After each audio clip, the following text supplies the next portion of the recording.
لله نحمده ونستعينه ونستغفره ونعوذ بالله من شرور أنفسنا ومن سيئات أعمالنا من يهده الله فلا مضل له ومن يضلل فلا هادي له وأشهد أن لا إله إلا الله وحده لا شريك له وأشهد أن محمدًا عبده ورسوله أما بعد فإن خير الحديث كتاب الله وخير الهدي هدي محمد صلى الله عليه وسلم وشر الأمور محدثاتها وكل محدثة بدعة وكل بدعة ضلالة وكل ضلالة في النار.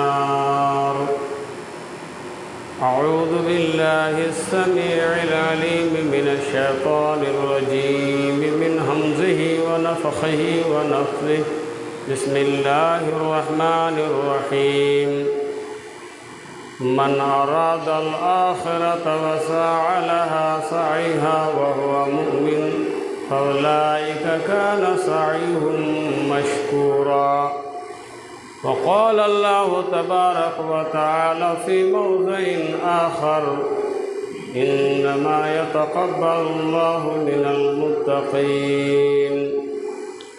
رب اشرح لي صدري ويسر لي أمري واحلل عقدة من لساني يفقهوا قولي. رب زدني علما. برادران اسلام، حاضرین جمعہ، تعریف اس پاک پروردگار عالم کے لیے ہے جس نے ہم تمام مسلمان بھائیوں کو عید الاضحیٰ اور عشرہ ذی الحجہ اور اسی طرح سے ایام تشریق کا یہ موقع فراہم کیا، جس کی بڑی بڑی فضیلتیں قرآن و حدیث کے اندر مذکور ہے، وہ ہم بارہا سن چکے ہیں، سنتے آ رہے ہیں۔ اللہ رب العالمین نے ہم تمام مسلمان بھائیوں کو عشرہ ذی الحجہ میں تکبیر، تحمید، تحلیل وغیرہ کا اہتمام کرنے کا موقع دیا، اور ہم نے خوب اذکار کیے۔ اسی طرح سے اللہ کا قرب اور نزدیک حاصل کرنے کے لیے ہم نے جانور ذبح کیا عید الاضحیٰ کے دن، اور بہت سے بھائی ابھی بھی ایام تشریق میں ذبح کر بھی رہے ہیں۔ آپ کو معلوم ہے قربانی کرنے کے جو ایام ہیں وہ کل 4 دن ہے، یوم النحر عید الاضحیٰ کا دن چھوڑ کر ایام تشریق کے 3 دن ہیں۔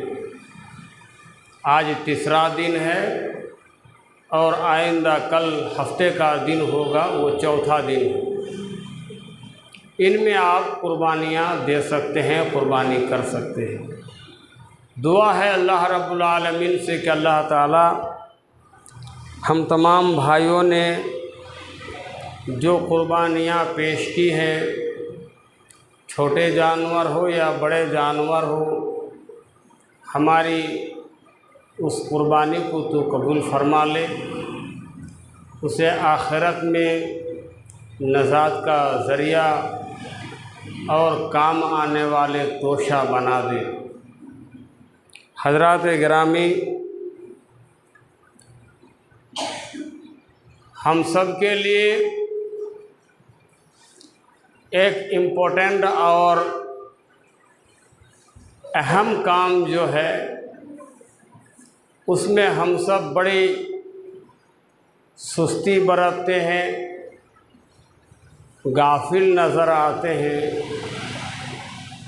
اور وہ یہ ہے کہ انسان اعمال صالحہ انجام دینے کے بعد خاموش نہ رہے، بلکہ اسے چاہیے کہ اس کی قبولیت کی فکر کرے، اعمال صالحہ کی قبولیت کی فکر کرے کہ ہم سے ایک نیک کام ہوا ہے، ایک اچھا کام ہوا ہے،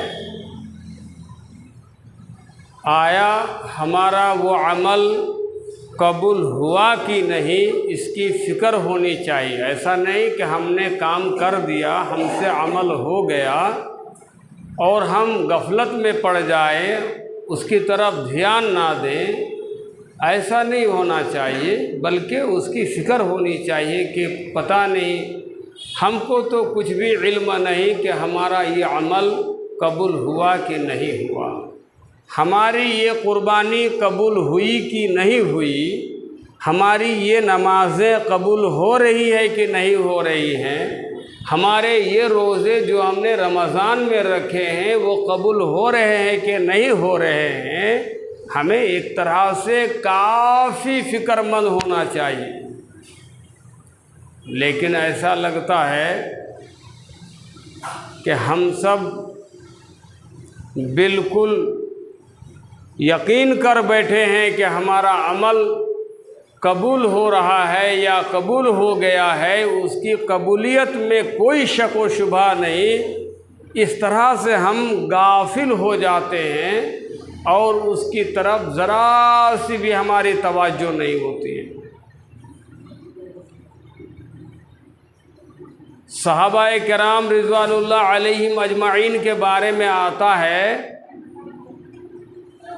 کہ رمضان کا مہینہ ختم ہونے کے بعد 6 مہینے تک مسلسل اللہ رب العالمین سے دعا کرتے رہتے، روتے رہتے کہ اللہ، یہ رمضان میں ہم نے جو محنتیں کی ہے، جو ہم نے قیام اللیل کیا ہے، تراویح ادا کی ہے، قرآن کی تلاوت کی ہے، قرآن کی تلاوت سماعت کی ہے، جو بھی ہم سے نوافل ہوئے ہیں، جو بھی ہم سے رمضان میں صدقہ خیرات ہوئے ہیں، جو بھی ہم سے تکبیرات ہوئی ہیں، ہمارے ان اعمال کو تو قبول فرما لے، ہمارے ان اعمال کو تو قبولیت سے نواز دے۔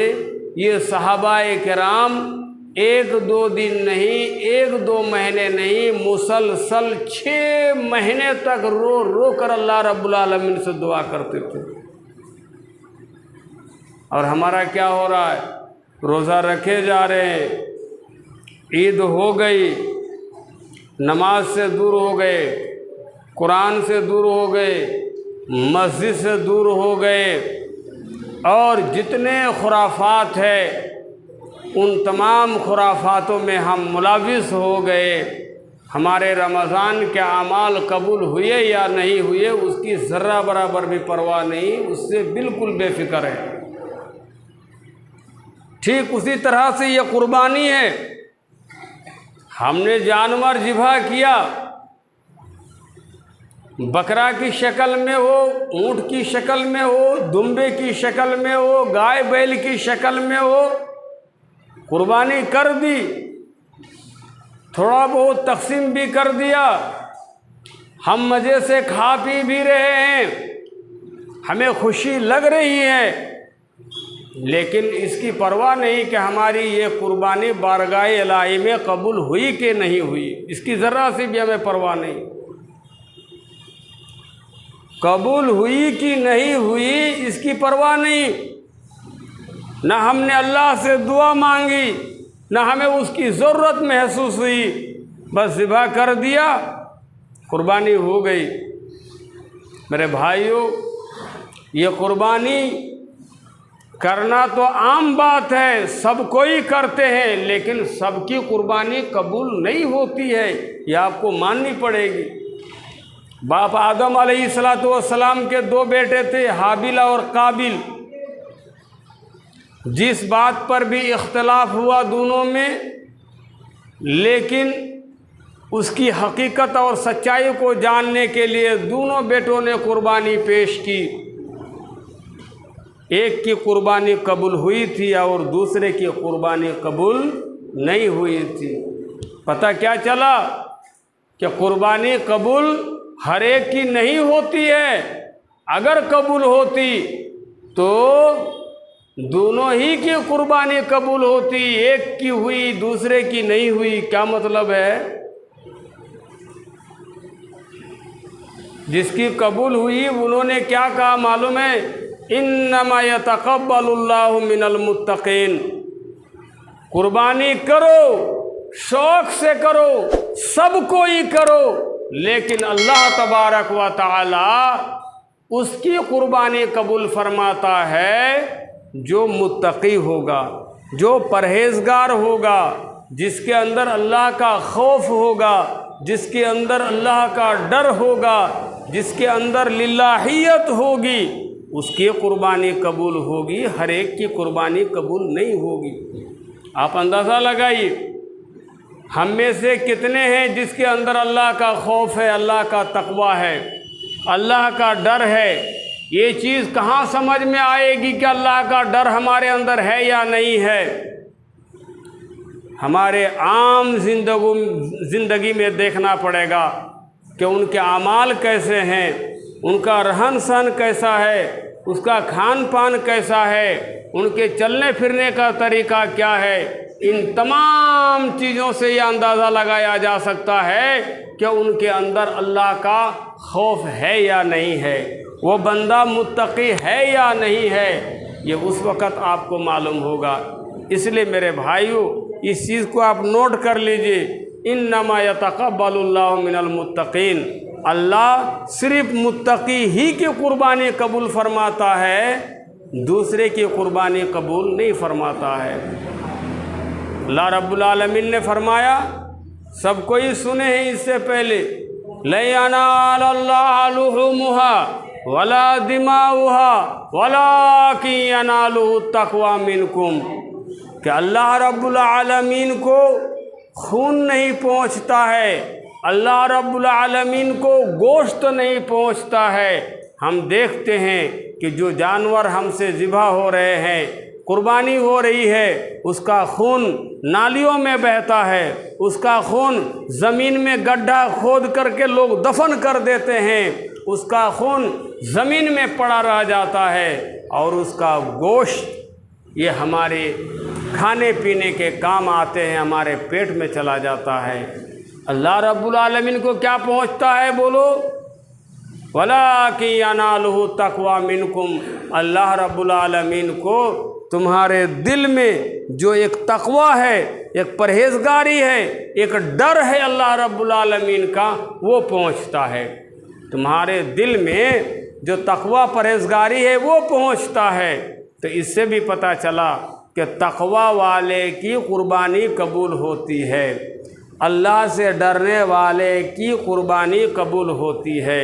انما یتقبل اللہ من المتقین۔ اس لیے میرے بھائیوں، آپ قربانی کر لینے کے بعد خوش فہمی میں مت رہیے، بلکہ اس کی قبولیت کے لیے آپ کو عاجزی انکساری کرنی ہے اللہ رب العالمین سے کہ پروردگار عالم، ہم نے 15-20 ہزار کا جانور جو قربانی کی ہے، ہماری اس قربانی کو تو قبول فرما لے، ہماری اس قربانی کو تو آخرت میں ذریعہ نجات بنا دے، ہماری اس قربانی کو تیرا تقرب کا ذریعہ بنا دے، ہماری اس قربانی کے ذریعے سے تو تیری رضامندی حاصل ہو جائے۔ یہ اللہ رب العالمین سے ہم کو دعا کرنے کی ضرورت ہے۔ عمل کتنا ہی اچھا ہو، نیک ہو، اس کی قبولیت کے لیے الگ سے ہم کو آپ کو دعا کرنے کی ضرورت ہے میرے بھائیوں۔ دیکھیے، خانہ کعبہ کی تعمیر کرنا، مسجد حرم کی تعمیر کرنا، بیت اللہ کی تعمیر کرنا، یہ کتنا بڑا مرتبہ کا کام ہے، کتنی بڑی فضیلت کا کام ہے۔ وہ خانہ کعبہ کائنات کی کسی بھی مسجد میں آپ ایک رکعت نماز پڑھ لیجئے تو آپ کی ایک ہی رکعت ہوگی، لیکن خانہ کعبہ کے اندر کوئی بندہ ایک رکعت نماز پڑھتا ہے، 1,00,000 رکعت کے برابر اس کو ثواب ملے گا۔ کتنا بولو؟ 1,00,000 رکعت کے برابر اس کی فضیلت ہے۔ وہ خانہ کعبہ جو کائنات میں سب سے پہلے اس کی بنیاد رکھی گئی تھی، ان اول بیت وضع للناس للذی بکہ، وہ لوگوں کے لیے سب سے پہلے جو تعمیر ہوا ہے کائنات میں، وہ خانہ کعبہ مکہ کے اندر ہے، پہلے اس کی بنیاد رکھی گئی، جس کی طرف رخ کیے بغیر اگر ہم نماز پڑھ لیتے ہیں تو ہماری نماز قبول نہیں ہوتی ہے۔ آپ سفر میں رہیں، حضر میں رہیں، آپ مسجد میں رہیں، آپ مسجد سے باہر رہیں، نماز کا وقت جب ہو جاتا ہے، آپ نماز کے لیے کھڑے ہوتے ہیں تو آپ پر فرض بنتا ہے کہ آپ پہلے تلاش کریں، رخ کا، سمت کا پتہ لگائیں کہ قبلہ کدھر ہے، قبلہ کدھر ہے۔ اس قبلے کی طرف جب تک آپ کا رخ نہیں ہوگا، جان بوجھ کر کے آپ کی نماز نہیں ہوگی۔ مسجد میں آئے ہیں، پچھم طرف ہمارا قبلہ پڑ رہا ہے، ہم پچھم کی طرف نماز پڑھ کر نماز پڑھنے کی نیت نہیں کرتے ہیں کہ مغرب کی جانب، پچھم کی جانب ہم کو رک کر کے نماز پڑھنا، نہیں، ہمارا قبلہ چونکہ پچھم جانب پڑتا ہے اس لیے ہم ادھر رخ کر کے نماز پڑھ رہے ہیں۔ کتنے لوگ ہیں جو پورب کی طرف منہ کر کے نماز پڑھتے ہیں، کتنے لوگ ہیں جو اتر کی جانب رخ کر کے نماز پڑھتے ہیں، اور کتنے لوگ ہیں جو دکن کی جانب رخ کر کے نماز پڑھتے ہیں۔ جن کا قبلہ جدھر پڑتا ہے، قبلہ سے پچھم جانب جو لوگ بسے ہوئے ہیں، وہ قبلہ کو رخ کر کے نماز پڑھیں گے تو ان کا رخ پورب کی جانب ہوگا۔ اتر کی جانب جو لوگ بیٹھے ہوئے ہیں وہ قبلہ کی طرف منہ کر کے نماز پڑھیں گے تو اس کو دکن جانب ہوگا، اور دکن کی جانب جو لوگ بسے ہیں ان کا اتر جانب ہوگا۔ تو ہمارا مین ٹارگٹ ہے نماز کو صحیح کرنے کے لیے قبلہ کا ٹارگٹ ہونا، قبلہ کی طرف ہمارا رخ ہونا۔ بتانے کا مقصد صرف یہ ہے کہ قبلہ اتنا عظیم مرتبہ والا گھر ہے، اتنی فضیلت والی مسجد ہے، جس کو باپ ابراہیم علیہ السلام اور اسماعیل علیہ السلام دونوں باپ بیٹوں نے اس گھر کی تعمیر کی۔ وَإِذْ يَرْفَعُ إِبْرَاهِيمُ الْقَوَاعِدَ، جب ابراہیم علیہ السلام نے اس گھر کو اٹھایا، قائم کیا، بلند کیا، وہ اور ان کے بیٹے اسماعیل دونوں نے، جب خانہ کعبہ کی تعمیر ہو گئی تو دونوں باپ بیٹے دعا کر رہے ہیں اللہ رب العالمین سے، ربنا تقبل منا انک انت السمیع العلیم، اے اللہ اس خانہ کعبہ کو تعمیر کرنے میں ہم سے جو بھی قربانیاں ہوئی ہیں، جو بھی محنتیں ہوئی ہیں، جو بھی جافشانی ہوئی ہیں، جان سے، مال سے، جس طرح سے بھی ہو، اس کو تو قبول فرما لے۔ اللہ جو ہم دعا کر رہے اس کو تو سننے والا ہے، اللہ جو ہمارے دل کے اندر بیت رہا ہے وہ تو اس کو جاننے والا ہے، تو سننے والا، جاننے والا ہے۔ اس گھر کو تعمیر کرنے میں کتنی مشقت اٹھانی پڑی، کتنی محنت کرنی پڑی، یہ دو باپ بیٹے مل کر کے اتنا بڑا گھر کو کھڑا کیا، تعمیر کیا، اور اس میں کیا خلوصیت ہے، کیا للہیت ہے۔ اللہ تو سننے والا ہے، جاننے والا ہے، ہماری اس محنت کو، ہماری اس قربانی کو تو قبول فرما لے۔ دیکھیے اتنا بڑا مرتبہ والا گھر روئے زمین میں سب سے پہلے دو نبی قائم کر رہے ہیں، ابراہیم اور اسماعیل، باپ بیٹے ہیں، دونوں نبی ہیں، اور اس گھر کو قائم کرنے کے بعد خوش فہمی میں مبتلا نہیں ہو گئے کہ اتنا بڑا ہم نے کام کر دیا، اللہ رب العالمین کے یہاں ہم کو بہت اونچا مقام ملے گا، نہیں، دونوں کو اس بات کا ڈر رہا کہ اتنی محنت کرنے کے باوجود ہماری یہ محنت قبول ہوئی کہ نہیں ہوئی ہم کو اس کا علم نہیں ہے، اللہ تو اس کو قبول فرما لے، ربنا تقبل منا، اے ہمارے پروردگار ہماری جانب سے جو بھی کوششیں ہوئی ہے تو اسے قبول فرما لے۔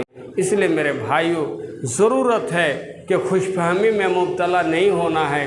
ہم نے قربانی دے دی، ہم نے نئے نئے کپڑے پہن لیے، ہم نے عطر سینٹ لگا لیے، ہمارے گھر میں اچھا اچھا کھانا پکوان ہو گیا، بس ایسا نہیں، اس کی قبولیت کے لیے آپ دعا کرو اللہ رب العالمین سے۔ لیکن افسوس ہے کہ دعا کرے گا تو کہاں کرے گا، دعا کرنا اس کو آتا ہے کہ نہیں آتا ہے، دعا کرنے کی جگہ وہ پہنچتا ہے کہ نہیں پہنچتا ہے، اس کی پرواہ نہیں ہے۔ کیا دعا کرے گا، کہاں کرے گا، اس کی بھی تو خبر نہیں آتا، پتہ نہیں ہے۔ اللہ اکبر، کیسے مسلمان ہیں ہم لوگ، دین سے کتنے دور ہو گئے ہیں، اپنے مذہب کو سمجھنے سے کتنے ہم دور ہٹ گئے ہیں، کبھی ہم نے غور کیا؟ اپنی مغفرت کے لیے، اپنی نجات کے لیے، اپنی کامیابی کے لیے اگر دعا بھی کرنی ہے تو ہم کو دعا نہیں آتی، ضرورت ہی نہیں ان کو دعا کرنے کی۔ اللہ رب العالمین نے باڈی میں اتنی طاقت دی ہے، اتنا سختی دیا ہے کہ دوڑ دھوپ کر کے محنت کر کے تو سارا کام ہم سے ہو جاتا ہے، گاڑی گھوڑا ہو گیا، مکان ہو گیا، بینک بیلنس ہو گیا، ہم کسی کے محتاج نہیں۔ کیا چیز ہے دعا، کیا چیز ہے بھائی، کیا ضرورت پڑی دعا کی، کس سے مانگیں گے؟ واہ، یہ حال ہے ہمارا، دعا کی ضرورت نہیں ہے، اپنی پریشانی دور کرنے کے لیے دعا کی ضرورت نہیں ہے، اپنے مرحوم والدین کے لیے دعا کرنے کی ضرورت نہیں ہے۔ جس ماں باپ نے ان کو پیدا کیا، کتنی ان کے لیے پریشانی جھیلی، کیسے کیسے کر کے ان کو بڑا کیا، اور وہ ماں باپ آج دنیا سے چلے گئے، ان کے لیے مغفرت کی دعا کرنا ہم کو نہیں آ رہا ہے، جس کے بارے میں اللہ کے نبی نے خود فرمایا کہ اس کا فرما بردار بیٹا اگر دعا کرے تو اس کی دعا اللہ رب العالمین وہاں تک پہنچاتا ہے۔ انسان مر جانے کے بعد ان کے عمل کا دروازہ بند ہو جاتا ہے، صرف 3 چیزیں ایسی ہے وہ دروازے کھلے رہتے ہیں، اس کو پہنچتے ہیں۔ ان میں سے ایک، نیک اولاد اگر دعا کرتی ہے، اولاد اگر اس نے دیندار چھوڑی ہے، نیک چھوڑی ہے، صالح اولاد چھوڑی ہے، اور وہ اپنی صالحیت کی بنا پر اللہ رب العالمین کے سامنے سربا سجود ہوتے ہیں، اللہ رب العالمین سے اپنے والدین کے لیے فریاد کرتے ہیں کہ اللہ میرے ماں باپ قبر میں پڑے ہوئے ہیں، کس حال میں ہیں، کیسے ہیں، ان کو عذاب ہو رہا ہے، سانپ بچھو اس کو ڈنک مار رہے ہیں، یا کیا پریشانی میں مبتلا ہے، اللہ میرے والدین کو، میرے ماں باپ کو قبر کے عذاب سے محفوظ رکھ، سانپ بچھو کے ڈنک سے محفوظ رکھ، کسی طرح کا عذاب نہ ہو۔ اگر یہ دعا آپ کرتے ہیں، اللہ تعالیٰ آپ کی دعا کو ان تک پہنچاتا ہے، اور اس کی وجہ سے قبر کے عذاب ان کو نہیں پہنچتا ہے، قبر کے عذاب سے وہ بچ جاتا ہے۔ ایک روایت میں آیا ہے کہ ایک آدمی جنت میں پہنچا، لیکن وہ جنت میں جہاں پہنچا تھا، آہستہ آہستہ اس کا منزلت جو ہے اس کی اوپر ہو رہی ہے، درجہ اس کا بڑھ رہا ہے، 3ری منزل میں تھا، 4تھی منزل پہنچ گیا، 4تھی میں تھا، آہستہ آہستہ 5ویں منزل پہنچ رہا ہے۔ تو وہ جنتی آدمی کہتا ہے اللہ رب العالمین سے کہ اللہ ہم نے تو جتنا عمل کیا تھا اپنے عمل کی بدولت تو 3ری منزل تک پہنچا تھا، لیکن یہ 4تھی اور 5ویں منزل کہاں سے ہم چڑھ رہے ہیں، عمل تو ہمارا بند ہو گیا۔ وہ اللہ کہتا ہے تم کو معلوم نہیں، تمہارا فلاں بیٹا ہے، وہ نماز پڑھتا ہے، اور نماز پڑھنے کے بعد تم کو یاد کرتا ہے، تمہارا بیٹا تم کو یاد کر رہا ہے، تمہارے لیے دعا کر رہا ہے، اس کی دعا کی برکت سے تمہارا درجہ اٹھ رہا ہے۔ میرے بھائیو، ہم تو اپنے درجہ کی فکر نہیں کر رہے ہیں، ماں باپ جو گزر گئے اس کی کیا فکر کریں گے؟ 10-15 دن کے بعد قرآن خوانی کروا دو، کچھ بچوں کو کھلا دو، بس ماں باپ کے لیے بہت کچھ ہو گیا۔ جو کرنا ہے وہ تو کرتے نہیں، جس کی کرنے کا کوئی ثبوت نہیں وہ تو کر رہے ہیں اور خوش فہمی میں ہے کہ ہم کر رہے ہیں۔ یہ حال ہے ہمارا اور آپ کا۔ میرے بھائیوں، قربانی، ایام تشریق، عشرہ ذی الحجہ، رمضان، یہ جتنے فضیلت والے ایام گزرے ہیں، اس میں جو بھی ہمارے نیک اعمال ہوئے ہیں اس کی قبولیت کی فکر مند آپ کو بننا ہے، اس کی فکر کرنی ہے، اس کی قبولیت کی دعا کرنی ہے۔ دیکھیے اللہ رب العالمین نے سورہ اسراء میں ارشاد فرمایا، من اراد الآخرۃ۔ دیکھو نیک عمل قبول ہونے کی کئی شرط ہیں، اللہ رب العالمین نے ایک ہی آیت میں وہ سمیٹ دیا ہے۔ من اراد الآخرہ، جو کوئی اچھا عمل کرتا ہے اور اس کا ارادہ آخرت کا ہے، نیک عمل کیا کس نیت سے، کس ارادے سے؟ آخرت کے ارادے سے، جنت کے ارادے سے، کہ ہم یہ عمل جو کر رہے ہیں ہم کو جنت پہنچنا ہے، چاہے نماز ہو، قربانی ہو، حج ہو، عمرہ ہو، صدقہ خیرات ہو، جو بھی عمل ہے آپ کے اس عمل کا ارادہ کیا ہونا چاہیے، مقصد کیا ہونا چاہیے؟ جنت کا مقصد ہونا چاہیے۔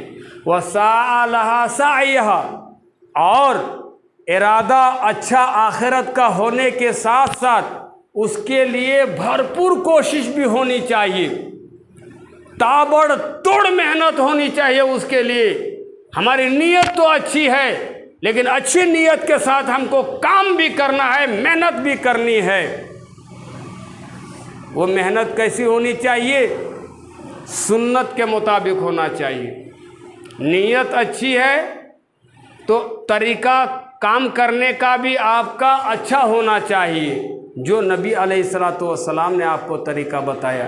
جنت جانے کے لیے آپ کو ارادہ ہوا، اس کے لیے آپ کو کام کرنا ہے، محنت کرنی ہے، عبادت کرنی ہے۔ وہ کیا ہے؟ ایک طرح سے نماز ہے، قربانی ہے۔ اب نماز کو آپ اگر پڑھیں گے تو جیسے تیسے پڑھنے سے تو نہیں ہوگی، آپ عمل تو کر رہے ہیں لیکن آپ کا طریقہ اگر غلط ہو جائے، مان لیجئے کوئی بنا وضو میں آ کے نماز میں کھڑا ہو گیا، نماز ہو جائے گی؟ عمل تو کر رہا ہے لیکن سنت طریقہ کیا ہے؟ وضو بناؤ، مسجد میں آؤ، قیام میں ہو جاؤ، رکوع کرو، سجدہ کرو۔ اللہ کے نبی نے جو جو دعائیں سکھلائی جہاں وہ دعائیں آپ کو پڑھنی ہے، تو سنت طریقہ کے مطابق آپ کا عمل بھی ہو۔ وَهُوَ مُؤْمِنٌ، اور وہ بندہ مومن بھی ہو، ارادہ بھی نیک، جنت کا طریقہ سنت کے مطابق، اور ایمان والا ہو۔ ایمان والا نہیں ہوگا، کتنی اچھی نیت کر لے، کتنی محنت کر لے، کوئی فائدہ نہیں۔ ایمان والا ہونا چاہیے، ارادہ آخرت کا ہونا چاہیے، اور ڈھنگ طریقہ سنت کے مطابق ہو۔ اولئک کان سعیہم مشکورا۔ اللہ رب العالمین فرماتا ہے جو آدمی ارادہ اچھا کرتا ہے آخرت کا، جنت کا، اور اس کے لیے تابڑ توڑ محنت بھی کرتا ہے، ایمان بھی اس کے پاس ہے، تو اس کی محنت کی قدردانی اللہ رب العالمین کے پاس ہوگی۔ ایسے لوگوں کی محنت اور عبادت و قربانی اللہ رب العالمین قبول فرماتا ہے۔ پتہ چلا میرے بھائیوں، ہمارا عمل قبول ہونے کے لیے ہماری نیت اچھی ہونی چاہیے، ہمارا ارادہ اچھا ہونا چاہیے، ہمارا اس ارادے کے مطابق جو محنت ہوگی سنت کے مطابق ہونی چاہیے، اور ایمان ہمارا مضبوط ہونا چاہیے ایک اللہ کے لیے، کہ جو کام ہم کر رہے ہیں خالص اللہ کے لیے کر رہے ہیں، اللہ کی رضا کے لیے کر رہے ہیں۔ میرے بھائیوں، ضرورت ہے کہ آپ لوگ اپنی اپنی قربانیوں کو قبول کروانے کے لیے اللہ رب العالمین سے دعا کرو۔ اللہ، میرے گھر میں